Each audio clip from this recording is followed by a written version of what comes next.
বলা হয়েছে। আমার নবী মুস্তাফা সাল্লাল্লাহু আলাইহি ওয়াসাল্লাম এবার দেখেন বাবা সেই জায়গায় ইমামতি করে সাহাবীদের নামাজটা আদায় করতে আছে। আমার নবী মুস্তাফা সেই নামাজটা আদায় করেন। ওই মসজিদখানা আস্তে আস্তে করে পাকা তৈরি হতে লাগলো। ওই মসজিদটা আস্তে আস্তে করে পাকা তৈরি করতে আরম্ভ করলেন। তার একটা বাউন্ডারি এরিয়া কষে দেওয়া হলো। আমার ওই এলাকার মানুষেরা আমার নবী মুস্তাফার কাছে কালেমা পড়ে মুসলমান হয়ে তারা দেখেন নামাজের জন্য সারা নবীর পিছনে পড়তে আরম্ভ করলো। এবার শুক্রবারের দিন মসজিদ ভরে যায়, কি ভরে না? মসজিদ ভরে না? শুক্রবার দিন খুব লোকজন হয়। আর পাঁচ ওয়াক্ত তো দুইটাই দিতে পারে, আর জুম্মার দিনে উপর নিচ সব ফিল আপ হয়ে যায়। তো মাইকে নামাজ পড়তে হয়। কারণ যে মুফতি সাহেব এসেছেন বলবেন যে মাইকে নামাজ পড়া চলবে কি? এখন তো আমাদের সুন্নিদের মধ্যে এই কাজটা শুরু করে দিয়েছে। আগে তো অন্যান্য মসজিদে ছিল। দেখেন ভাই, আপনারা থাকলে রাগ করেন না, ওয়াহাবি, দেওবন্দি, রাফজি, খারাজি, ফারাজি আগে এদের মসজিদে ছিল। এরা আপনার মাইকে নামাজ পড়তো। এখন আমাদের সুন্নি মসজিদও শুরু করে দিয়েছে। হ্যাঁ, তাহলে এইভাবে করলে হবে? এই যে এখানে যেমন এই যে ভিডিওগুলো হচ্ছে, এত ভিডিওগুলো করছে, এগুলো হারাম কাজ করছে।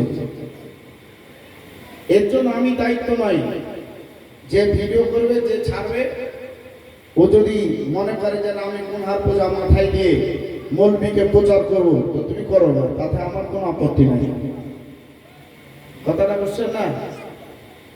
তাহলে ভিডিও করা, তারপরে অনলাইন করা, তারপরে আপনার লাইভ করা, তারপরে আপনার ক্যামেরা করে পর্দা করে অন্য জায়গায় দেখানো, এগুলো সব নিষেধ আছে।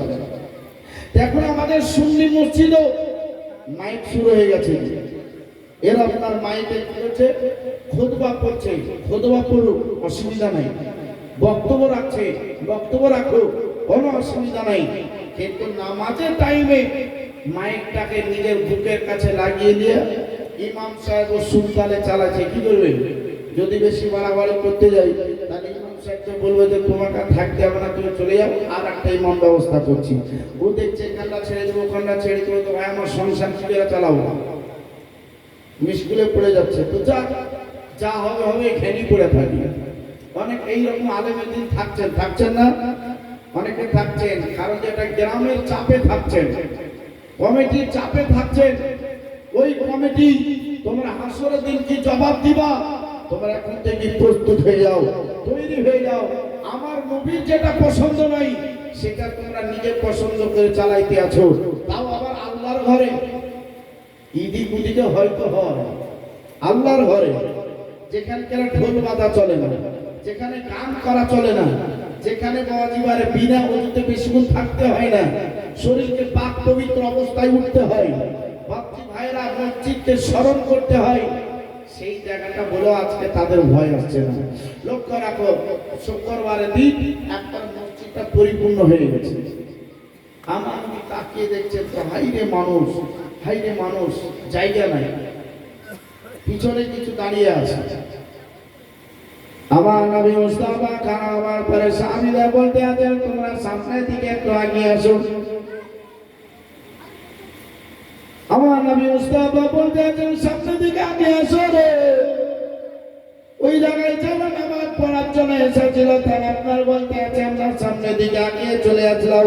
কারণ আমাদের কাতারটা একবারে সবটি সমেত করে দিলাম, করে দেওয়ার পরে এখনো মানুষ পিছন দিকে দাঁড়িয়ে আছে।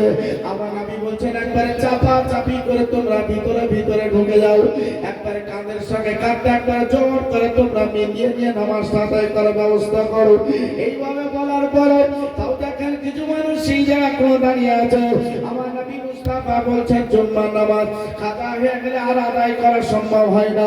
যে ব্যক্তি জুম্মার নামাজ ছুটে যায়, একবারে মরার আগা পর্যন্ত ছুটে গেল, সেই ব্যক্তি আর কোনোদিন জুম্মার নামাজটা আদায় করতে পারবে না।